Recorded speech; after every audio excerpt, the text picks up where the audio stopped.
Assalamualaikum warahmatullahi ta'ala wabarakatuh. Alhamdulillah, nahmaduhu wa nasta'inuhu wa nastahdihi wa nastaghfiruh wa na'udzu billahi min syururi anfusina wa min sayyiati a'malina. May yahdihillahu fala mudilla lahu wa may yudlil fala hadiya lahu. Asyhadu an la ilaha illallah wahdahu la syarika lah wa asyhadu anna sayyidana Muhammadan abduhu wa rasuluh. Allahumma salli wa sallim wa barik ala sayyidil mursalin imamil muttaqin wa ala alihi wa ashabihi ajma'in wattabi'in wa tabi'in tabi'in wa man istanna bisunnatihi ila yaumiddin, amma ba'd. Rabbi shrah li sadri wa yassir li amri wa hlul 'uqdatam min lisani yafqahu qawli. Alhamdulillah, syukur kita kehadrat Ilahi. Dengan izin dan limpahan kegunaan darinya, kita masih lagi diberikan bimbingan dan taufik oleh Allah Subhanahu wa taala. Mudah-mudahan kita dapat terus beramal dan melaksanakan segala kewajipan kita dan melunaskan tanggungjawab kita. Mudah-mudahan Allah Ta'ala terus pelihara kita semua daripada wabak yang sedang melanda di negara dan dunia kita, iaitulah COVID-19, insya-Allah. Baik tuan-tuan muslimin, muslimat, sidang jemaah yang dirahmati oleh Allah Subhanahu wa taala. Insya-Allah pada tengah hari ini suka untuk saya mengajak sama-sama kita mengambil pengajaran terhadap apa yang berlaku sekarang ini, iaitulah yang mana Allah Subhanahu wa taala sedang menguji kita dengan satu namanya wabak yang dinamakan dengan COVID-19, supaya dalam keadaan kita sekarang ini semua menjalani kehidupan sebagai hamba Allah. Dalam masa yang sama kita memahami ketentuan takdirnya, dan dalam keadaan kita terus melaksanakan ikhtiar-ikhtiar kita sebagai seorang manusia untuk kita memelihara kesihatan, keselamatan kita. Kerana dalam keadaan kita tahu di negara kita ni 2, 3, 4 hari ni dalam keadaan angkanya yang naik, mencanak naik kita panggil, sehingga kan dari sudut bilangan zahir angka itu, saya sebutkan zahir angka lah, kerana dari sudut sasaran angka tadi itu mencanak naik itu ada dia punya kluster-kluster yang tertentu. Contohnya dalam kem tahanan banduan tersebut. Tapi ialah secara zahirnya angka tadi itu terus meningkat. Secara zahirnya angka tadi itu terus meningkat. Yang menjadikan kita panggil perkara ini satu kegusaran. Di peringkat kita di peringkat kita sebagai rakyat Malaysia dan juga keseluruhan dia tadi itulah. Kerana ini ada satu perkara yang kita mesti jalani dalam keadaan yang tepat. Jangan sampai kita menolak ketentuan Allah, dan jangan sampai pula kita sangat bersantai dalam keadaan tidak ada ikhtiar langsung daripada kita.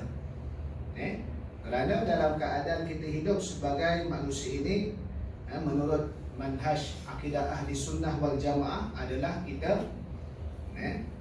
berusaha, tapi berlaku ataupun tidak tadi itu atas izin Allah Subhanahu wa taala tersebut. Berlaku ataupun tidak itu atas dengan izin Allah Subhanahu wa taala tersebut itulah. Jadi supaya kita tidak lemparkan pula kata-kata nista, kata-kata caci maki hamun terhadap mereka yang pula yang didapati positif COVID.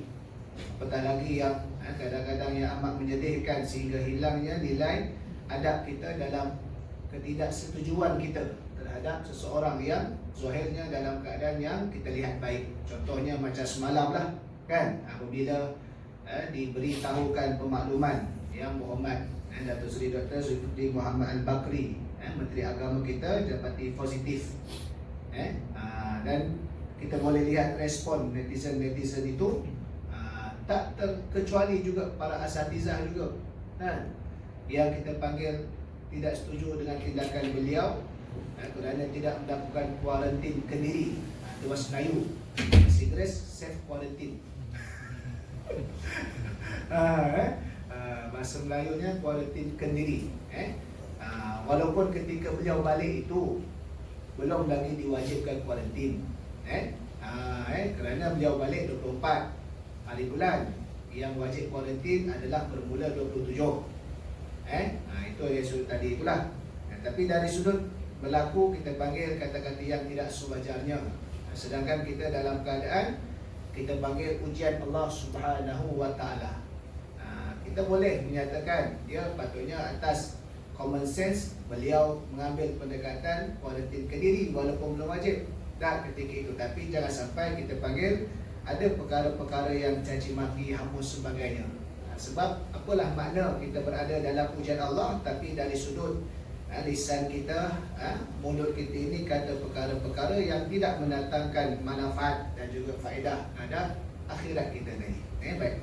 Sebab itulah perkara yang kita lihat apabila zaman teknologi sekarang ini yang semakin kita panggil tidak ada sempadannya, yang bersifat globalisasi, yang sangat pantas maklumatnya, walaupun manusia itu menuju ke arah teknologi sebagai intelek yang lebih canggih, tapi teknologi tak mampu dalam nak mengajar kita adab.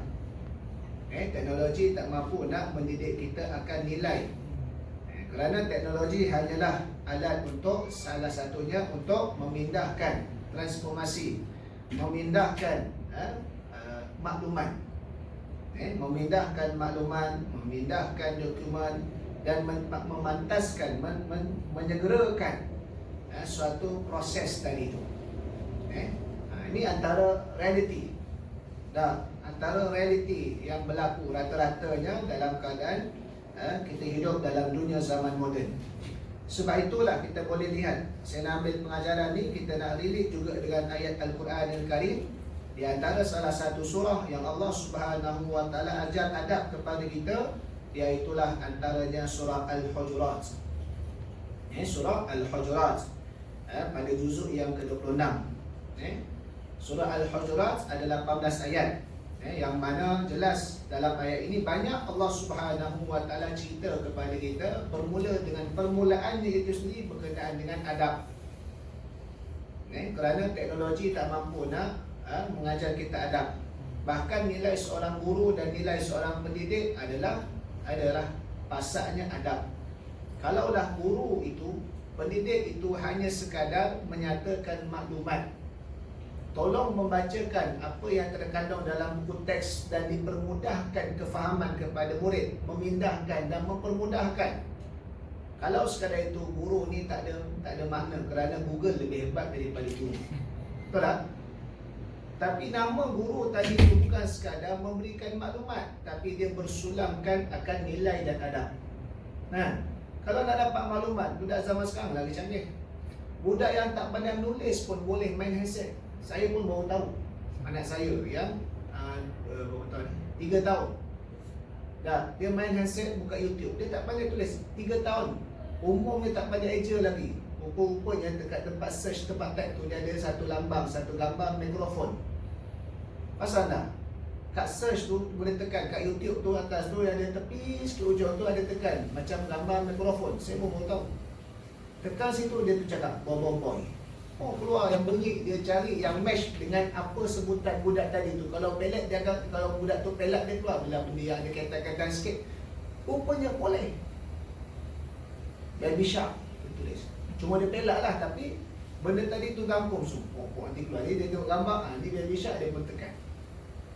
Kalau nak kata canggih sekadar maklumat, maka alat lebih canggih pada manusia lah. Guru tadi tak ada nilai, tapi di mana nilai seorang guru, nilai pendidik, nilai manusia tadi tu? Salah satunya dengan akhlak ataupun kita panggil adab tadi tu. Baik, sebab itu semakin pandai, semakin kita tunduk. Semakin berisi, semakin tunduk. Dia punya resmi padi. Bukan semakin pandai, semakin kita lupa akan daratan. Kita sombong, kita buat perkara-perkara yang tak elok tadi tu dah.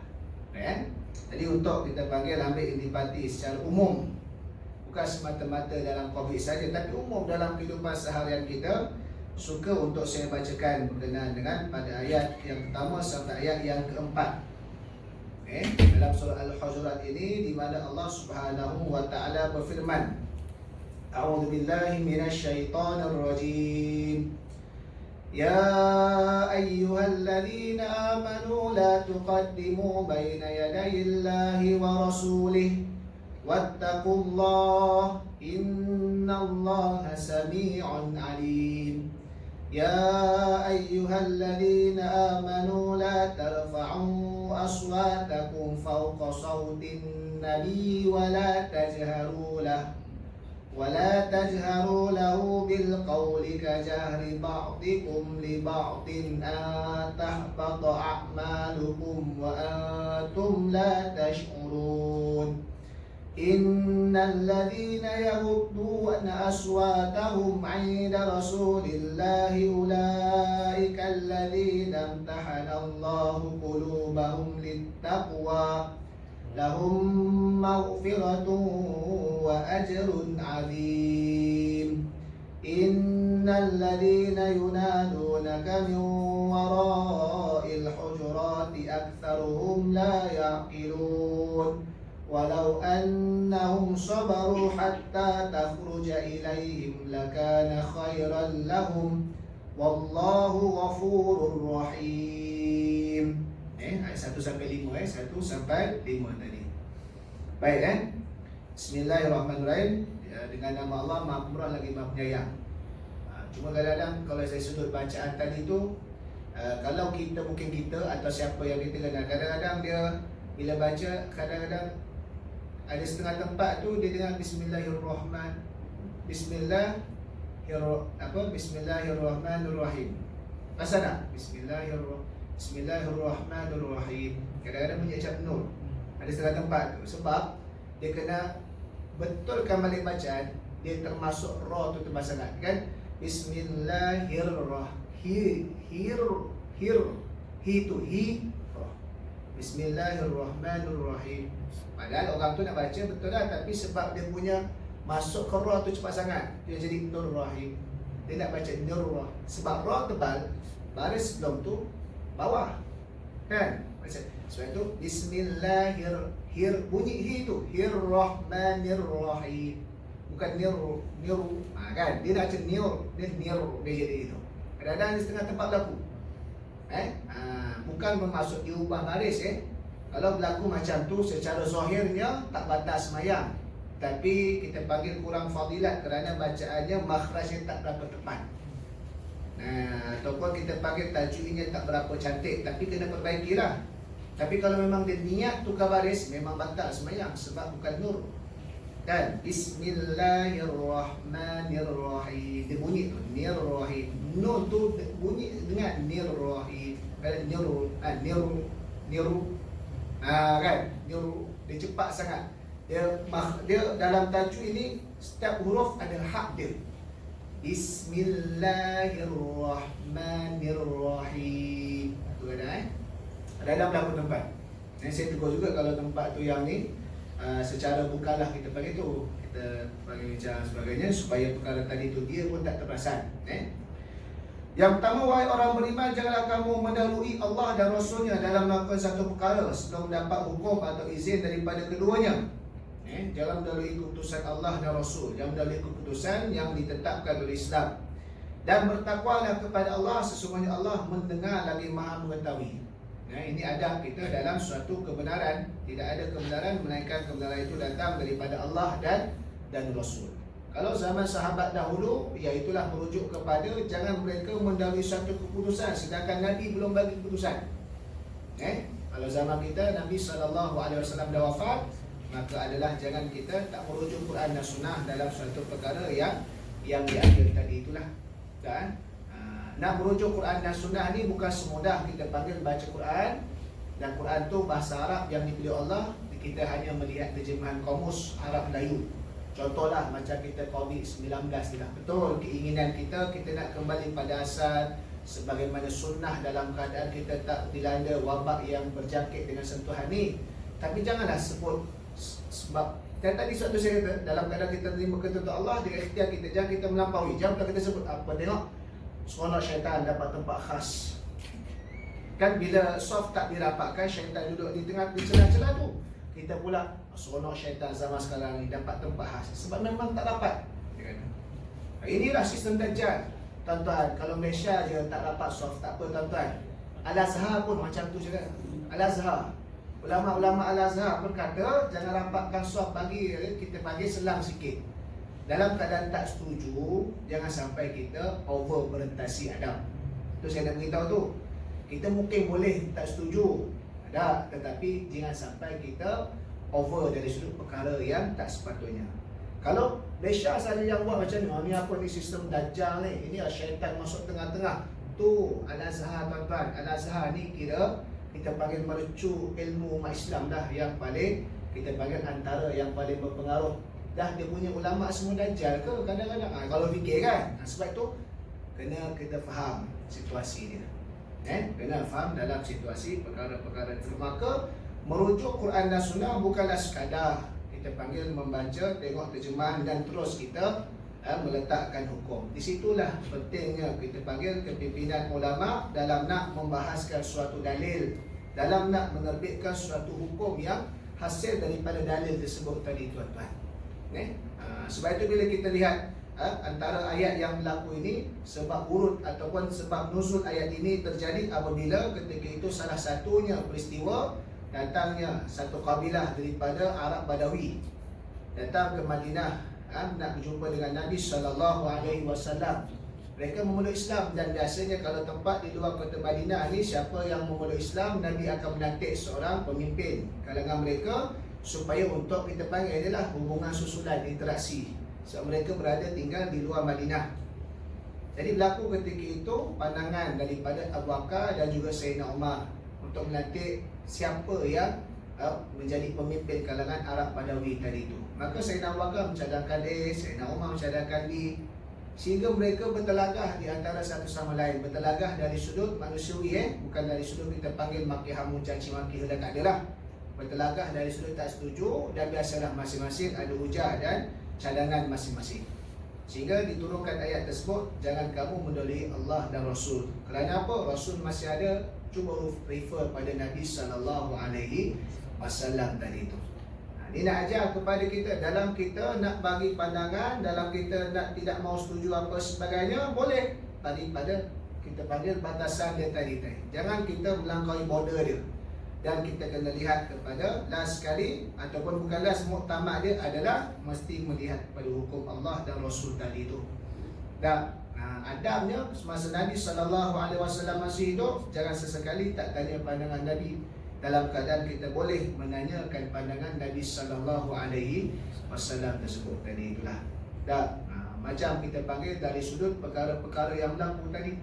Dan contoh semasa PKP 18 Mac bermula kan, dan apabila tak dibenarkan solat berjemaah, tapi perasan ke tidak, tetap diarahkan 3 orang yang bertugas, Imam, Bilal dan Siap. Kenapa?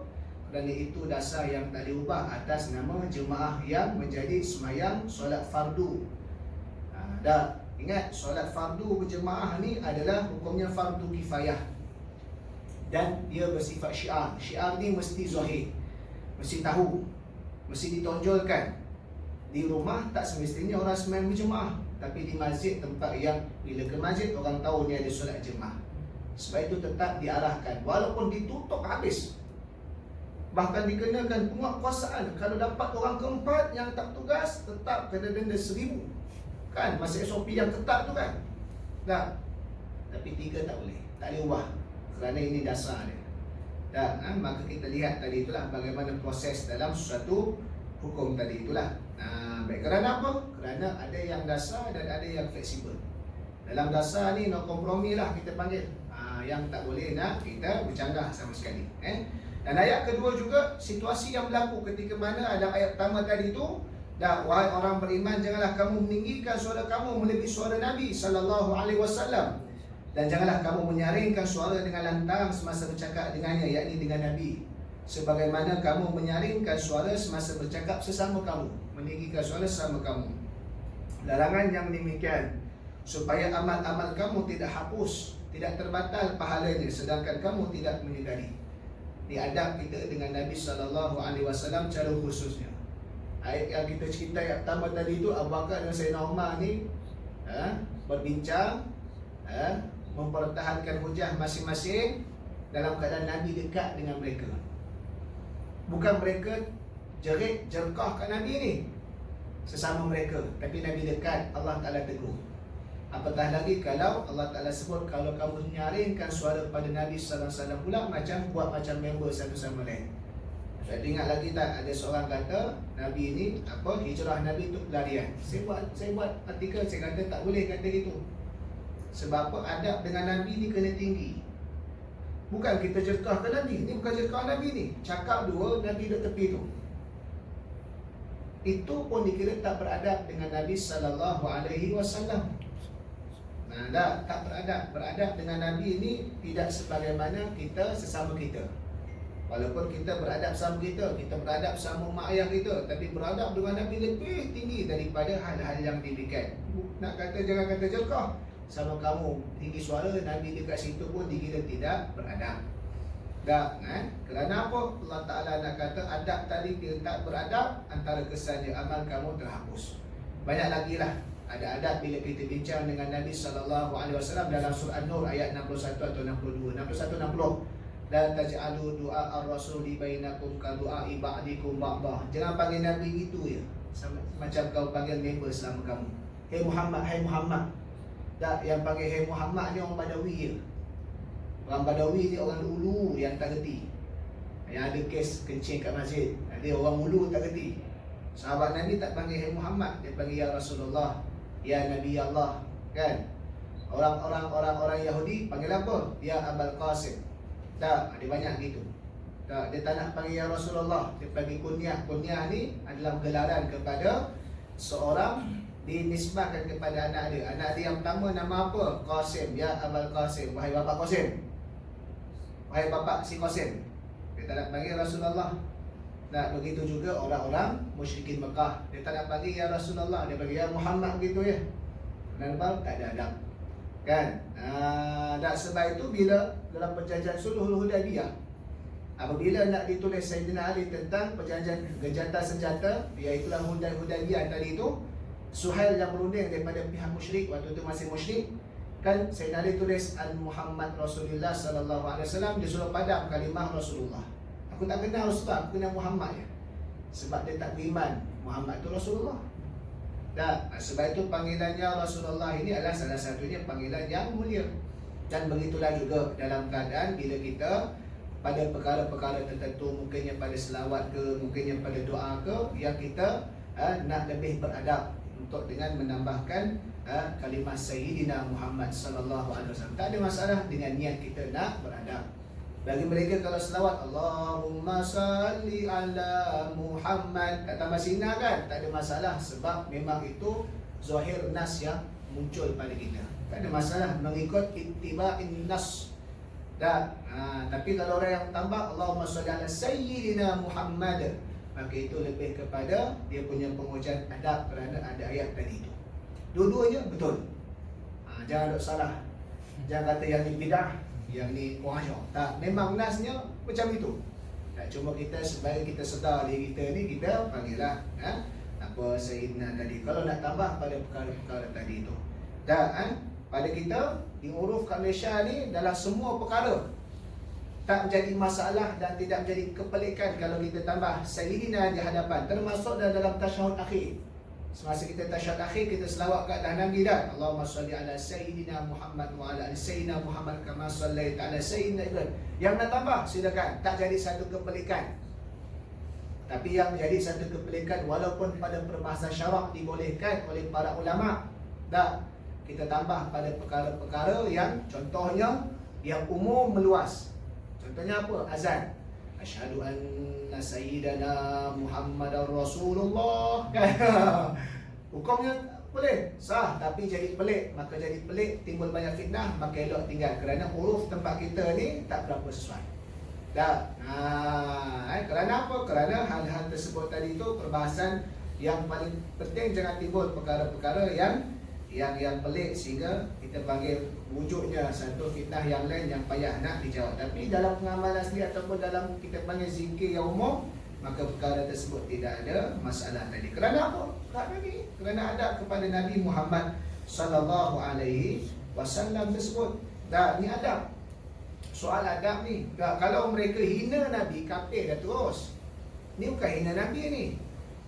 Dah, boleh jatuh kafir hina Nabi. Apatah lagi tak ngaku Nabi. Ni kita panggil tak beradab. Kita panggil tak beradab tadi tu kurangkan pahala, tak comel. Sedangkan kita tadi tu tidak menunjukkan kita ni memuliakan sepenuhnya ke atas Nabi Muhammad sallallahu alaihi wasallam tersebut. Dah. Baik. Dan Allah Ta'ala nyatakan sesungguhnya orang yang merendahkan suaranya semasa mereka berada di sisi Rasulullah, mereka itulah orang yang telah dibersihkan oleh Allah akan hati mereka untuk bertakwa. Mereka beroleh keampunan dan pahala yang besar. Dapat lihat kaitan adab dengan kita panggil penyucian jiwa. Orang yang bersih hatinya, maka dia ada adab yang tinggi. Tapi kalau hatinya kotor, maka dia tiada adab. Saya ingat lagi masa almarhum Datuk Dr. Harumuddin masih hidup kan. Tapi lama dah lah, waktu tu saya pun kecil lagi ikut mak ayah pergi kuliah dia.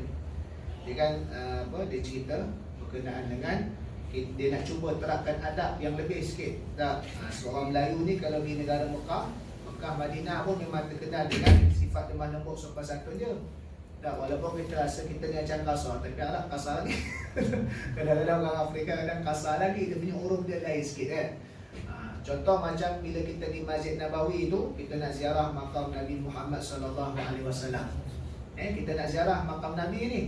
Dan kalau kita di sana kan orang bersesak-sesak, berpusu-pusu dalam keadaan ialah pelbagai ragam manusia dari pelbagai benua datang. Kan ada yang kan kita tak letak sangat apa slipper tu, takut hilang. Pintu pun banyak. Apa tak jumpa. Takut nanti orang kita masjid kita orang tak berapa ramai pun kadang-kadang salah sarung slipper. Ni orang yang kita panggil bersesat-sesat. Lagilah kita husnuzon tersalah, bukan orang tu yang curi. Kita pegang. Sebab memang kat negara Arab Mesir pun biasa dipegang orang. Jadi bila kita duduk depan makam Nabi tu, janganlah slipper tu kita pegang dekat depan. Ya, pegang ke depan, paling tidak kalau ada tempat belakang letak kat belakang, tutuplah sikit. Tak slipper kita tu, nak kata nak menghormati. Sebab kita di makam Nabi sallallahu alaihi wasallam. Walaupun jasad zahirnya telah wafat, tapi kena ingat dalam satu hadis Nabi sallallahu alaihi wasallam yang lain, para anbiya mereka hidup di dalam kubur mereka masing-masing. Itu alam lain. Alam lain kita panggil. Jadi kita menghormati tadi tu. Jangan sampai kita bawa slipper. Walaupun memang nak bawa supaya jangan sampai kita slipper hilang, tapi kita coroklah sikit kat belakang tadi tu. Itu cara adab kita panggil. Tapi bukanlah kita panggil kalau siapa letak situ haram, melainkan memang dia niat dalam nak menghina ataupun menyakiti Rasulullah sallallahu alaihi wasallam, barulah jatuh hukum yang lain tadi itu. Adab lah kita panggil. Kita bincang bab adab tadi itu. Yang mana adab tadi itu ada kaitan pula dengan seorang manusia yang merupakan sebaik-baik makhluk. Bukan sebaik-baik manusia saja, tapi sebaik-baik makhluk Nabi, makhluk yang diciptakan oleh Allah Subhanahu wa Ta'ala tersebut. Jadi orang yang merendahkan suara bila bercakap berada di sisi Nabi SAW, itulah orang yang dibersihkan hati mereka oleh Allah dan untuk bertakwa. Ini kaitannya. Sebab itu orang yang semakin kita bagi takwa, maka perangai dia semakin elok. Itu nak kaitan dia lah. Takwa tadi itu, bila orang tadi tanda bertakwa, perangai dia semakin elok. Bukanlah maksud semakin elok tu jadi kita faham lemah lembut tu jadi pondan, bukan maksud pondan. Bukan sebenarnya cakap kita panggil yang perangai elok lah. Sebab Sayyidina Umar pun suara kalau juga. Kadang-kadang orang faham bila jadi baik ni, bila jadi sopan santun ni, kena jadi macam pondan. Itu bukan takwa, itu kita panggil transgender. Takwa ni cakapnya elok, cakapnya ada manfaat, ada peringatan, adanya perkara yang kita panggil boleh ambil faedah. Kan? Okey, sekarang ni kes dah naik. Apa faedah sekarang ni? Adakah berfaedah dengan hanya menuding jari saja? Jadi faedah ke? Muhasabah, ya muhasabah faedah, tapi hanya menuding jari faedah. Tak ada faedah. So kita kena buat tu something. Apa nak buat? Nampak tak? Siapa yang salah, kita muhasabah. Tapi adakah dengan hanya menuding jari? Adakah dengan nak membunuh karakter seseorang? Sehingga habis hilang kesikahan kita terhadap seorang yang alim diuji oleh Allah. Sebelum ni sahabat-sahabat kita daripada tabligh dikecam habis-habisan. Adakah itu faedah cakap macam tu? Tak ada faedah. Semua akan diuji oleh Allah. Orang alim akan sakit, orang alim akan mati. Saya kata orang alim tak mati sebab dia ibadahnya. Nah, apa faedah? Sebab itu percakapan kita biar berfaedah. Pada muhasabah pada hikmah pada yang kita panggil dalam hal-hal yang disebut. Bukanlah maksud kita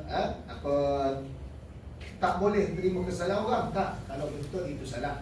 Tapi apa faedah sekarang? Kalau dalam keadaan kes naik orang meningkat sampai ada setengah tempat, sampai dikeluarkan surat-surat contoh kalau mak ayah nak tak mau hantar nak ke sekolah kerana bimbang COVID, dibenarkan. Ada surat dia kena bagi suatu isbah lah, tapi tak boleh Islam lah, tapi tak boleh sekolah-sekolah tutup lagi melainkan arahan daripada Kementerian Pendidikan lah. Apa faedahnya sekarang dengan hanya menuding jari? Kita mesti bersama-sama untuk kita nak mengembalikan balik bagaimana keadaan yang kita panggil yang tadi itulah yang lebih baik daripada masa ke masa. Bukan hanya ini semua itu saja. Adakah faedah? Tak faedah. Apa faedah nak dibuat? Sama-sama kita memperingati, sama-sama muhasabah, sama-sama kita ambil perkara-perkara yang lebih baik. Dan dalam hal tersebut tadi itulah maka lihat apa sahaja mereka beroleh keampunan dan pahala yang besar. Waktu PKP yang lepas, sepanjang kita duduk di rumah, tak keluar di mana-mana, kerja pun kat rumah, apa faedah kita duduk kat rumah tadi tu? Cuba kita muhasabah balik. Adakah kita punya sembahyang kita semakin bagus? Ataupun sekadar menghabiskan dengan what are you cooking today ke apa? Ada faedah lah. Tapi sengaja nak dapat viral, masak sengaja rosakkan sebab nak dapat likers kan? Kenapa boleh? Tak ada faedah. Bahkan boleh jadi haram kerana bazing. Buat sesuatu biar berfaedah. Sama ada urusan duniawi serta apatah lain melibatkan urusan akhirat. Kerana ia melibatkan takwa. Ia melibatkan takwa tadi itu. Perkara-perkara yang kita panggil tadi itulah. Memang kalau ikutkan perit. Siapa tak rasa perit? Semua orang perit. Sama ada kerja sendiri, kerja swasta, kerja kerajaan, pasti akan ada perkara tersebut. Tapi kita lihat, kita jangan samakan kita sebagai orang yang tak beragama. Samalah macam kita SOP, kita buat SOP. Pakai pelitup muka, jarak 1 meter, macam-macam lagi lah, sanitasi sebagainya. Tapi apa beza kita dengan orang kafir? Kita tak lupa doa. Bangkit tak tahajud malam-malam kita ni? Kalau sekadar SOP, orang kafir pun buat SOP. Tapi apa beza kita dalam kita berhadapan dengan ujian dari Allah ke atas kita? Berapa ramai yang masih lagi bangkit tahajud? Ya Allah, pemudahkan rezeki kami. Ya Allah, selamatkanlah kami. SOP ikhtiar kita tu. Tapi apa beza kita orang kafir? Iman tadi tu, mereka takkan bangun tahajud, mereka takkan minta pada Allah. Itulah beza kita. Ada, biar nampak faedah tadi dalam hal yang demikian. Sebab itu kita ada Allah. Dalam apa jua keadaan ikhtiar kita buat sebagaimana pakar-pakar telah bagi, tapi kita adanya Allah. Sebab itu Syekh Ibn Attaillah As-Sakandari tadi ada sebut sebagaimana dia, yakni Allah, yang memberikan ujian kepada kamu, dia juga, yakni Allah, yang akan berkuasa menyambut ujian, mencabut ujian tadi pada kamu. Dan kita jaga kita pada ikhtiar kita untuk seluruh atas nama manusia. Tapi jangan kita lupa Allah jaga kita dalam bagaimana keimanan kita. So, apa yang kita tunjukkan? Doa kita, zikir kita, baca Quran kita, qiyamul lail kita, sebagainya, sedekah kita. Cuba cari amalan-amalan. Saya ada buat amalan, tapi sebab tempat sini dia sulit, rahsia. Masuk gua panggil, tak ada line kan. Sini kalau siapa sebenarnya tak khusyuk lagi tak tahu lah. Memang tak ada line sini. Confirm pun dah sebenarnya khusyuk kan. Saya ada recycle balik bila tengok keadaan sekarang. Sebab saya masa COVID, masa ketat tu, masa kuliah pun tak ada apa semua kan. Jadi masa banyak. Satu hari tu suatu artikel saya buat. Artikel yang paling panjang lah, artikel saya biasa tengok kan. Sekarang ni saya recycle lah. Benda yang saya buat tu saya kelepah ya sebab COVID yang sama. Tapi sebagai pengajaran lah. Ada yang saya tuliskan antaranya COVID-19 amalan yang menolak bala. Di antaranya lah kita dari sudut keimanan lah. SOP ikhtiar itu kita teruskan. Istighfar, sambung silaturahim, astagfirullah, selawat ke atas Nabi, sedekah, di antaranya qiyamul lail. Nah, ini antara amalan-amalan yang ada waridnya daripada hadis-hadis Nabi sallallahu alaihi wasallam tersebut. Sama ada Allah Ta'ala nak izin ke tidak, maka itu atas kehendak Allah Subhanahu wa Ta'ala. Jadi boleh antara perkara istighfar. Satu istighfar ni di antara adalah kita panggil melampangkan hidup. Selawat kata Nabi pun satu, dalam menolak bala sedekah pun satu. Kalau siapa kalangan kita ni yang mungkin ada putus silaturahim, sambungkan balik, kerana mungkin itu diuji oleh Allah. Gaduh politik ni pasal saya putus silaturahim. Jangan macam tu tuan-tuan, gaduh kat mulut je, hati jangan gaduh. Biasanya gitulah, gaduh kat mulut tu sebab petang hujah masing-masing. Tapi jangan sampai hati gitu tuan-tuan. Kita ada dasar kita, iaitulah Islam. Jadi kita perbaiki, sambung silaturahim balik, panggil sedekah kan, pada orang-orang yang susah sebagainya kan. Jadi perkara-perkara tadi tu kita ikhtiar. Baik itu kesan apa tu? Daripada hati yang bersih, faedah daripada adab tadi tu. Adab tadi tu, sebab itu dihubungkan orang yang merendahkan suara, yang ini beradab, mereka itu dibersihkan hati oleh Allah untuk takwa. Dan kalau mereka tadi itu akan beroleh keampunan dan paling besar. Ini ada lagi cerita. Allah Ta'ala cerita 4 dan 5 ni. Sesungguhnya orang yang memanggil kamu, wahai Muhammad, dari dua bilik-bilik tempat isteri-isteri kamu, wahai Muhammad. Nabi duduk dalam rumah, datang satu kafilah rombongan kat luar nak jumpa Nabi, nak segera jumpa Nabi. Mereka desak nak jumpa awal. Kebaikan mereka tak mengerti adab dan tata tertib. Dia suruh Nabi keluar cepat-cepat. Keluar cepat sikit wahai Muhammad, keluar cepat sikit wahai Muhammad. Orang Badawi ni tak sabar-sabar nak jumpa dia. Kalau kita zaman sekarang ni cok. Orang tu tengah meeting ke apa, tak masuk tanda ke. Sabarlah kita panggil kan. Jadi kalaulah mereka sabar menunggu kamu keluar menemui mereka, tentulah cara yang demikian lebih baik bagi mereka. Ingatlah Allah Maha Pengampun lagi Penyayang. Apa sahajalah dalam doa kita pun ada adab.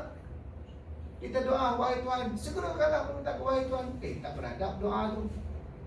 Kita doa ni nak perintah Allah ke? Doa ni nak mengeluh, bukan nak mengadu rintihan kelemahan kita. Kita doa ni bukan nak perintah Tuhan. Wahai Tuhan aku nak sekian, wahai Tuhan aku nak ni, wahai Tuhan aku nak ni. Itu kan doa tu. Doa ni kita menintik, wahai Allah perkenankanlah ini aku. Sebab maksudnya apa? Aku dilemah ya Allah, aku sedar. Kalau ada rezeki kamu beri izin dapat lagi ni. Itu doa. Merintih kepada Allah. Orang yang tak beradab dalam doa, dia mendesak Tuhan. Dan bila dia rasa tak dapat pada masa yang dia nak, maka dia akan putus asa. Itu orang yang tak beradab dalam doa tadi tu. Dan kerana doa tadi tu akan dimakbulkan oleh Allah atas kehendaknya pada masa yang dikehendaki, bukan pada masa yang kita kehendaki tadi tu. Ini dalam bab ibadah apa sahaja. Sebab itu dalam bab ibadah, dalam bab hubungan sama manusia, kita dengan orang tua kan, kita dengan miras, kita dengan mentua sebagainya, kita dengan siapa sahaja kan, itu semua adanya kita panggil nilai adab tadi tu. Sebab itulah dinama adab ni yang membina ketamadunan manusia tersebut. Dan Nabi SAW membawa Islam, dan Islam membina satu tamadun yang mana menyaingi tamadun-tamadun yang lain, tamadun Mesir Purba, tamadun apa Indi, tamadun apa sebagainya, dan tamadun Cina apa sebagainya. Antara yang diperlihatkan kepada kita, tamadun Islam bukan gah dengan bangunan, bukan gah dengan binaan. Tamadun Cina gah dengan apa? Tembok besar Cina. Tamadun Indus gah dengan apa? Sekian-sekian bangunan. Tamadun Mesir Purba, Mesopotamia gah dengan apa? Piramid dia. Tamadun Islam yang Masjidil Haram besar tu bila? Bukan zaman Nabi besar macam tu. Masjid Nabawi pun binaan tu bukan zaman Nabi macam tu. Tapi terkenal mana tamadun Islam ni? Pada manusianya itu. Manusianya yang beriman, manusianya yang kita melaksanakan Islam, manusia yang beradab, manusia yang kita panggil ada nilai kemanusiaan. Di saat jahiliah habis nilai manusia, bunuh anak perempuan, bergaduh sesama kabilah sehingga ratusan tahun, benda kecil pun bergaduh sampai bunuh dan sebagainya. Islam bawa dalam membangunkan nilai manusia tadi itu. Itu tamadun Islam. Berbeza dengan tamadun lain, hanya nampak pada mercu binaan bangunan. Sebab itu setiap pemerintah waktu dulu berlumba-lumba nak buat apa binaan dia supaya diingati. Padahal piramid tu, kita ingat hebat piramid tu kan, sehingga menjadi salah satu daripada binaan ajaib, tujuan binaan ajaib di dunia. Tapi nak boleh jadi piramid tu, berapa ramai yang diseksa tu, angkat mata tu, kaum Bani Israel tu. Dikerja dari masa tanpa ada sebarang upah. Kita pergi piramid, seronok piramid satu-satu. Tu sebalik dah jadi piramid tu, berapa ramai yang kena zalim tu. Tak terfikir ke? Contoh macam kita lah kan. Kita duduk satu tempat, satu masa yang kita dipimpin oleh seorang yang sangat zalim. Dia paksanya kita angkat bata, dipaksanya kita angkat barang, nak buat mercu tanda ke punya kerajaan dia tanpa upah. Kita dipisahkan daripada isteri, dipisahkan daripada anak-anak, dipisahkan daripada masa sebagaimana manusia yang perlu. So, siap bangunan tu, kita nak mati dan ada sebahagian yang mati. Generasi akan datang hanya melihat hebatnya bangunan ni, dia tak nampak seksa orang yang kena paksa. Nah, itu pemerintah tamadun dulu-dulu. Nah, yang ditentang antaranya rasul-rasul yang dibangkitkan zaman mereka. Nah, sebab apa?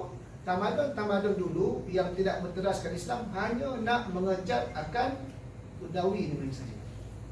Tapi tamadun Islam yang dibawa oleh Nabi Muhammad SAW, bukan Nabi tinggalkan mercu bangunan itu, tapi Nabi tinggalkan manusia. Dengan manusia itu merantau ke seluruh dunia menyampaikan Islam, berkorban demi nak menyampaikan Islam dalam kehidupan kita dari itu.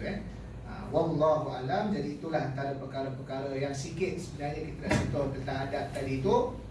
Jadi tuan-tuan pun nanti boleh buka tengok yang saya tulis, sikap kita terhadap mereka yang positif COVID. Cari page atau Facebook Abezu Saiman. Saya sebenarnya nak baca tu tadi, tapi sebab lain tak ada.